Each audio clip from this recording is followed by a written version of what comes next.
En nombre del Padre, del Hijo y del Espíritu Santo. Amén. Amados hermanos, en nuestro Señor Jesucristo. Nos encontramos en el domingo 14 después de Pentecostés y tenemos en el relato del Evangelio de hoy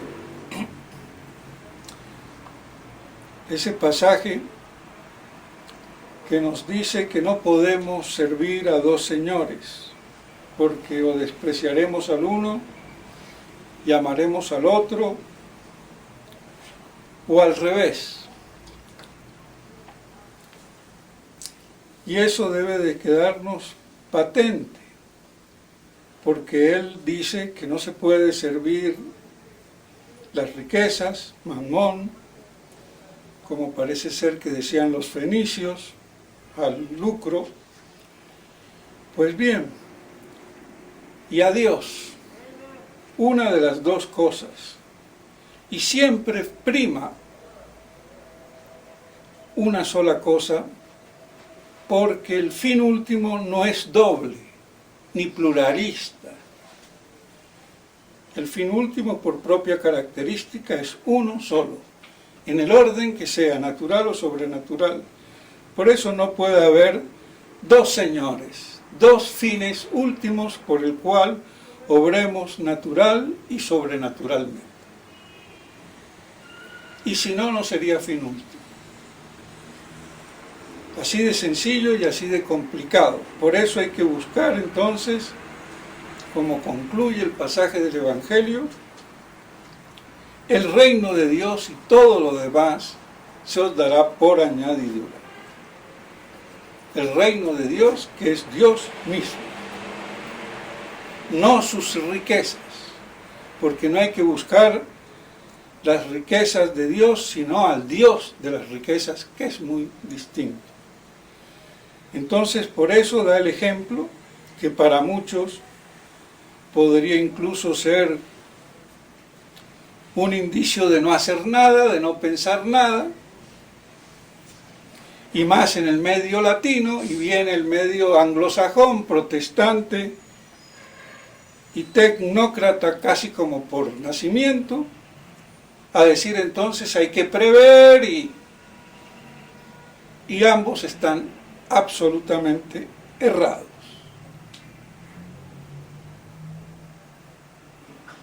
Porque nuestro Señor aquí no está aprobando la holgazanería, ni la dejadez, ni la imprevisión, ni la improvisación, ni nada de eso, sino solamente que está poniendo las cosas en su puesto.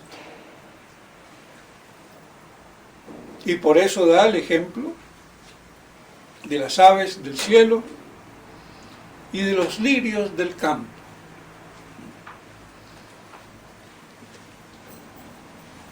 Para que justamente no caigamos en esa angurria terrenal,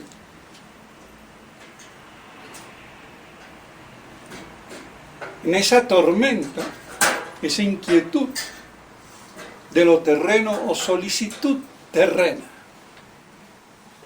Porque el mundo corre por ahí, por ese afán de las cosas, del poder, de las riquezas y de todo aquello que eso involucra.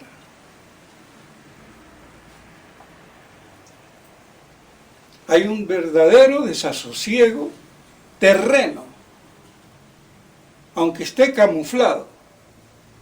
Y contra eso es lo que predica nuestro Señor. No contra que no hay que trabajar, ser holgazán, o yo no me preocupo. No. Pues bien, así entonces lo que no quiere es que no sea una solicitud terrena,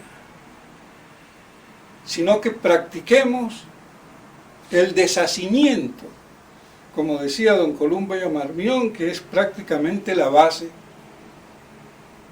de toda la virtud, de toda la santidad. El vivir desapegado, desasido, de todo lo que no sea Dios. Y eso cuesta un esfuerzo, porque podemos hablar de mucha humildad, y si no tenemos deshacimiento, esa humildad queda en el aire. Por eso don Columbia Marmión, monje benedictino, insistía en el ideal del monje, esa condición que está en la base de toda virtud.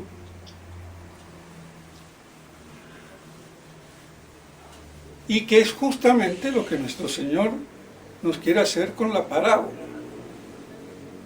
de hoy, el ejemplo de hoy. Que no veamos solícitos por lo terreno, aunque sean cosas buenas.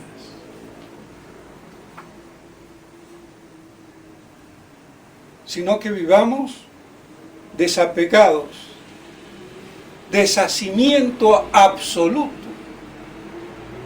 Y así se explica cómo reyes en medio de su corte, magnificencias, riquezas y poder podían llegar a ser santos y verdaderamente humildes, porque vivían en medio de todo eso sin apego, sin adhesión. Entonces, que nos quede bien claro que nuestro fin último sea el tesoro del cielo y no los tesoros de esta tierra que es efímera, y que no vivamos estúpidamente como viven la mayoría de reyes, gobernadores, presidentes, artistas, comerciantes, industriales, banqueros y profesionales.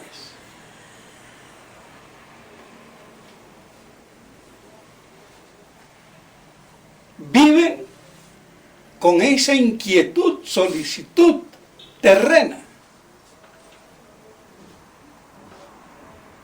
ese afán que no les da tiempo ni de pensar. Y ya decía el padre Castellani que la angustia, la carencia,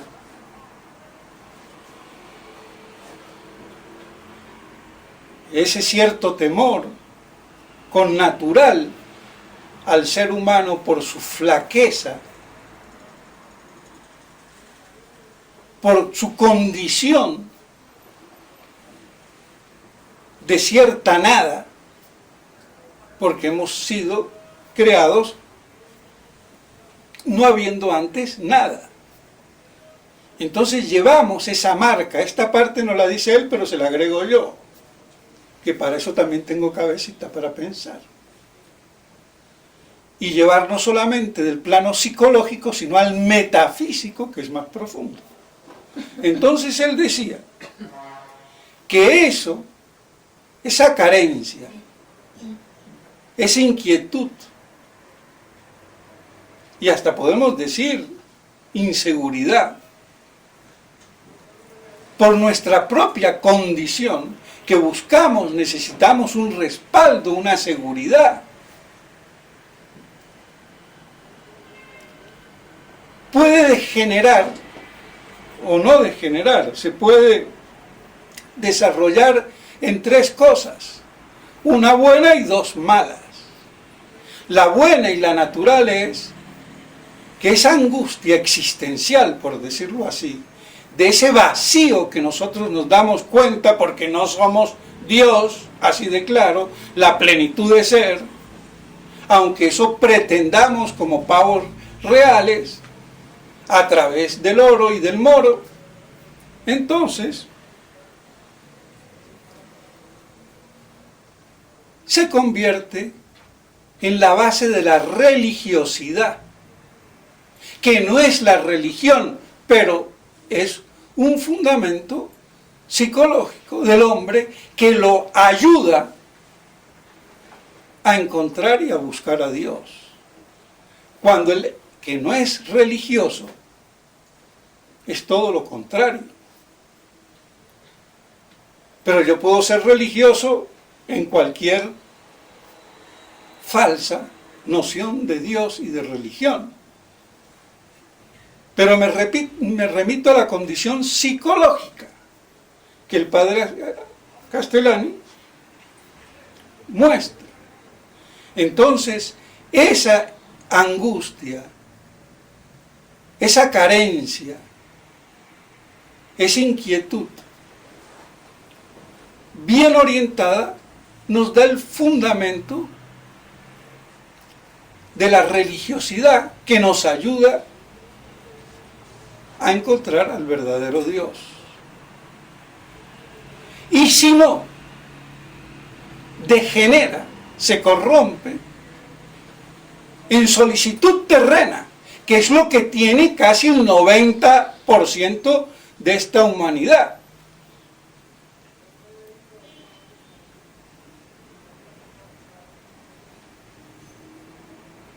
Y digo 90% por decir cualquier cosa. A los que les guste ver, que hagan las cuentas. Y otra peor, la angustia demoníaca, que es la que tienen todos los que mangonean este mundo, que sí saben lo que hacen. Por ejemplo, a menos de que no sea un imbécil de tiempo completo. Pero un papa o un cardenal que no sepa lo que hoy está haciendo, hay ahí ese desasosiego demoníaco.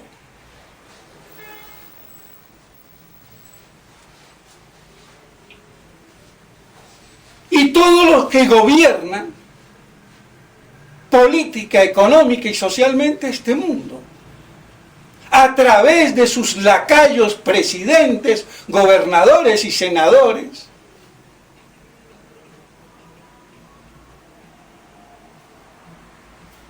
de los pinches países que se creen con soberanía y la tienen más perdida que la niñita chica fina de la esquina.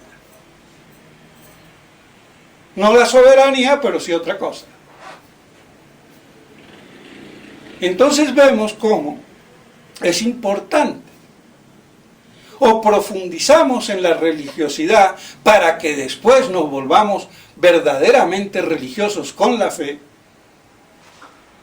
y no sea una religiosidad puramente psicológica, natural, sino también ya con la gracia y la verdad sobrenatural y todo lo que implica esa verdad sobrenatural de las verdades naturales.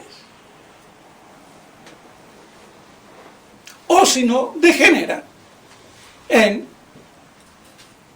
lo que cae la mayoría, incluso superiores de congregaciones,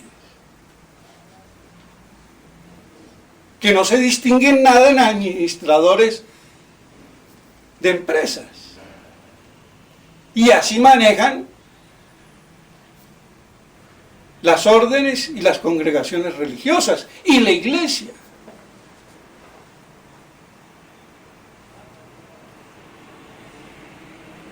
Entonces por eso hay tanta solicitud terrena. Y a todo esto apunta el evangelio de hoy. Otra cosa es que no se vea ni se haya visto o se haya puntualizado y remachacado para que entre en el caletre. Y después ya vemos la demoníaca, que será la del anticristo en su doble versión y de los más allegados.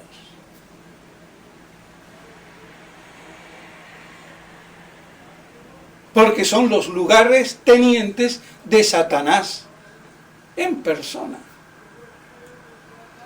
Pues bien, corto aquí porque no quiero alargarme mucho y no quiero dejar de decir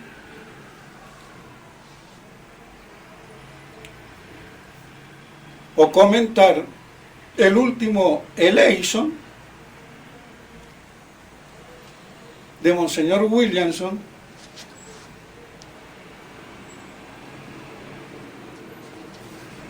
del 21 de agosto, o sea, el sábado pasado.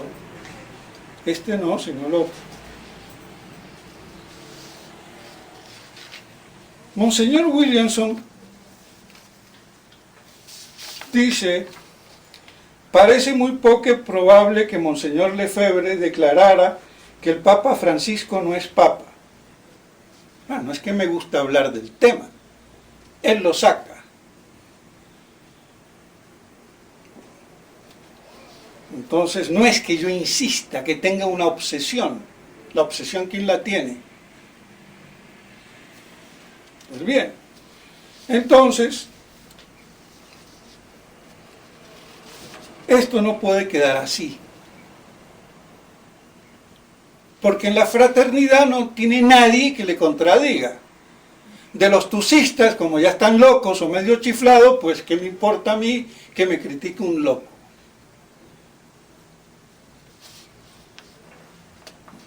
Entonces,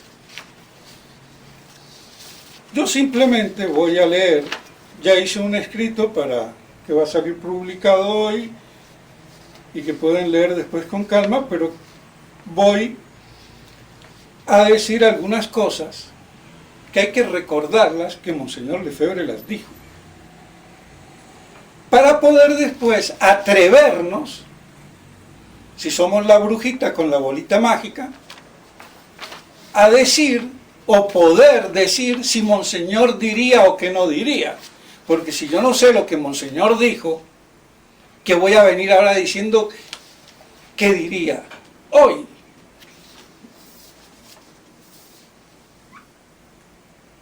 Lamentablemente debo decir que Roma ha perdido la fe, Roma está en la apostasía.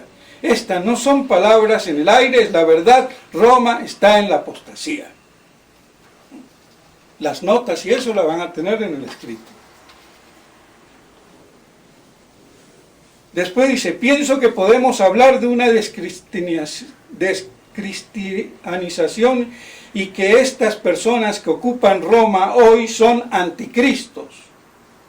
Como lo describe San Juan en su primera carta, el anticristo, los anticristos, ellos lo son, es absolutamente cierto.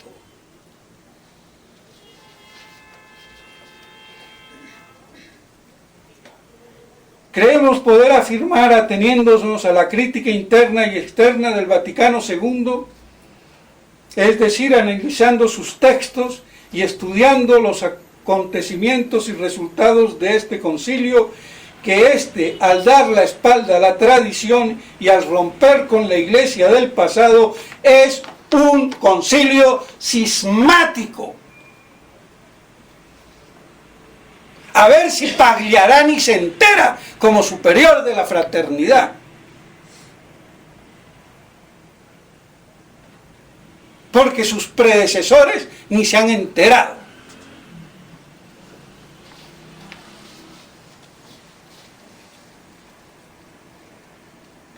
Esta apostasía hace de sus miembros unos adúlteros. Son adúlteros. ¿Qué más quieren?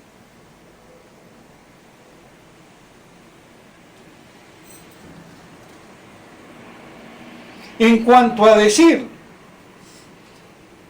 salir de la iglesia visible es equivocarse, asimilando la iglesia oficial a la iglesia visible. Salir, por lo tanto, de la iglesia oficial, en cierta medida, sí, obviamente, pedazos de animales. Si nos alejamos de eso de animales, lo agrego yo. Porque como sé que a muchos imbéciles no les gusta que grite, yo grito porque soy prácticamente la única voz que así lo dice. Entonces tengo que gritar. Y al que no le gusta es porque no entiende un pito de qué va la cosa.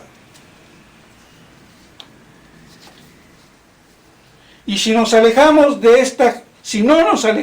esta gente, es absolutamente de la misma manera que las personas que tienen SIDA. No se tiene deseo de atraparlo, ahora bien, tienen el SIDA espiritual, enfermedades contagiosas. Tienen, diríamos hoy, el chichavirus. Y aún ese se puede curar. No se cura por la culpa de los gobernantes y de los imbéciles médicos. Porque hay que tratar inmediatamente la inflamación con la dosis de corticoides para desinflamar eso pronta y rápidamente y que no degenere en una neumonía y ni en ninguna coagulación de nada. Y por eso entonces hay que suministrar también antibióticos potentes y fuertes. Con otras cosas más.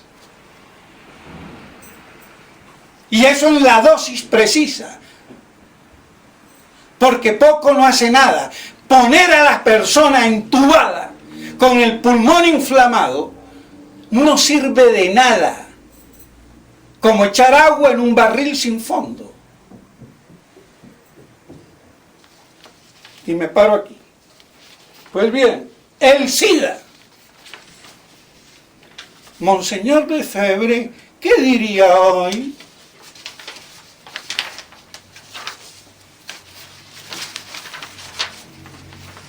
Bueno, no me voy a alargar, pero entonces, sobre el Papa, porque hasta ahora no ha dicho del Papa puntual. Nos encontramos, esto lo oí yo de viva voz porque fue el día de mi ordenación, el año de mi ordenación, el 86, en Pascua. Ay, respiré yo.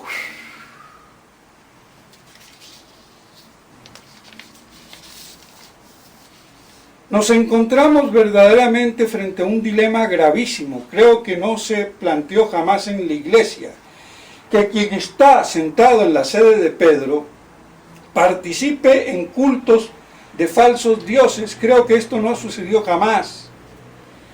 ¿Qué conclusión deberemos quizás sacar dentro de algunos meses? No lo sé, me lo pregunto, pero es posible que estemos en la obligación de creer que este Papa no es Papa. Monseñor Williamson, ¿lo oíste? ¿O no te enteraste? Y salto. Después de Pascua hay vacaciones de 10 días y a la rentrée de las vacaciones, a la entrada de las vacaciones, viene Monseñor con otra conferencita más.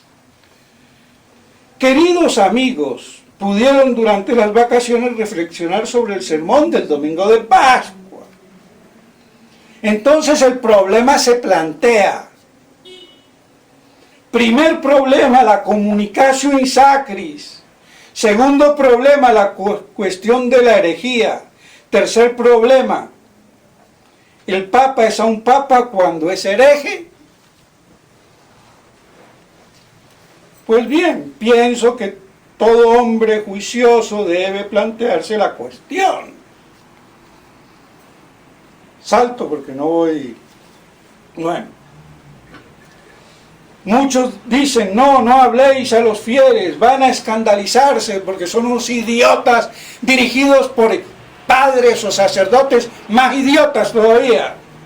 Eso lo pongo yo. Para ser coautor. Y no simple lorito. Pienso que a pesar de todo es una cuestión precisamente de fe. Es necesario que los fieles no pierdan la fe. Estamos encargados de guardar la fe de los fieles, de protegerla. van a perder la fe. Entonces, que no venga a decir estúpida e imbécilmente el British mitrado,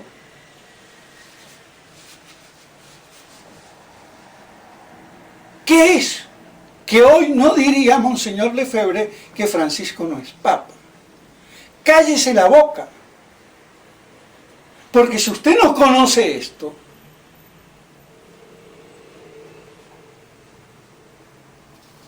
¿qué va a decir? ¿Qué diría hoy Monseñor? Y si lo conoce, ¿por qué contradice? Porque dentro de la línea que está marcando aquí Monseñor está claro. O habrá que ser un imbécil dinosaurio y por eso le gusta a Monseñor Williamson, y con todo respeto, que lo pinten de dinosaurio.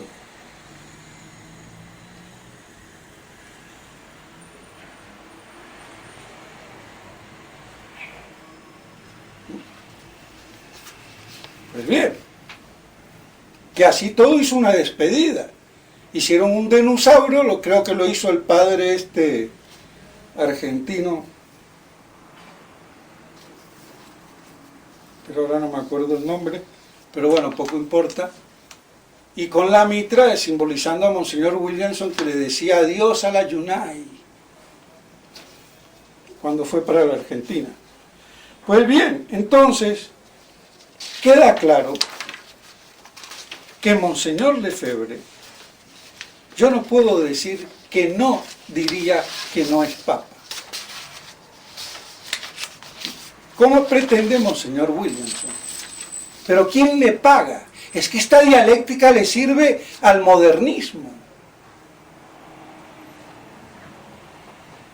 Los tusistas siguen alimentando la idea sedevacantista a lo bruto, y este imbécil también a lo bruto el antisedevacantismo. ¿Y eso a quién beneficia? Al que tiene el poder.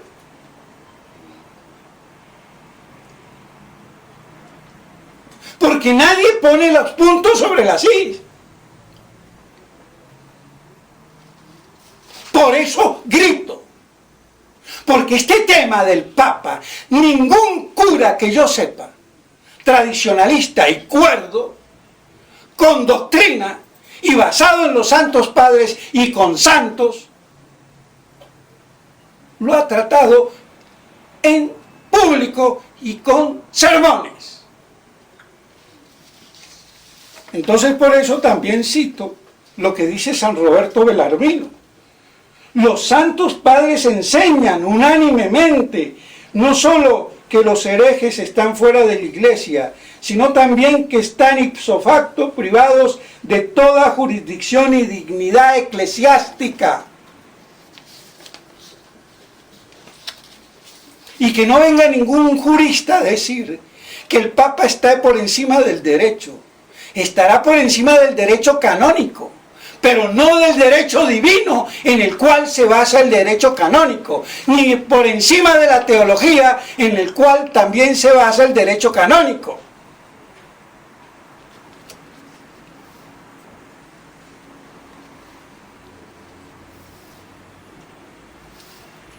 Y así dice San Roberto Belarmino. Lo mismo dice Melchor Cano, enseñando que los herejes no son parte ni miembros de la iglesia y que no se puede ni siquiera concebir que alguien sea cabeza y papa sin ser miembro y parte. Luego, si no es miembro, menos va a ser el miembro de la cabeza.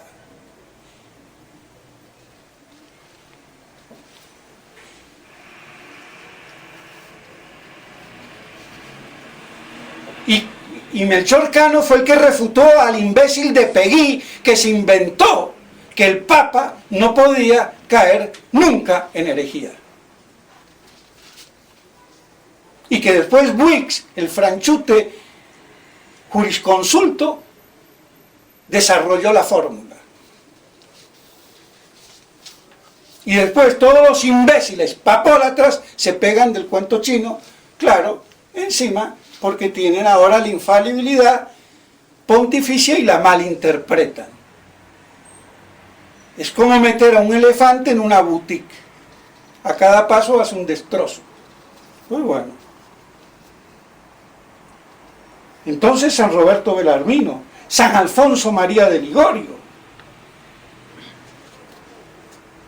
La cuarta opinión es la opinión común, porque San Alfonso María de Ligorio refuta a Lutero, que son fabilistas, es decir, el Papa y la Iglesia son falibles. Viene Pí a decir lo contrario, es la segunda opinión. Después los galicanos, la tercera opinión, el Papa es infalible, pero cuando la Iglesia lo corrobora, en la cual estaba metido el famoso, ¿cómo se llama? Que lo ponen hasta en la salsa de la crema chantilly. Bueno, ya me olvidé. Este famoso, bueno, algún día lo diré, se me fue. Pero el que sabe del tema sabe a quién me estoy refiriendo. Pues bien, y que fue el que redactó la Constitución Galicana. Es que es tan conocido que se me olvida, bueno. Entonces dice, la cuarta opinión, las tres estas que he nombrado son meramente falsas. La cuarta opinión es la opinión común y a la que nosotros adherimos, la cual es la siguiente.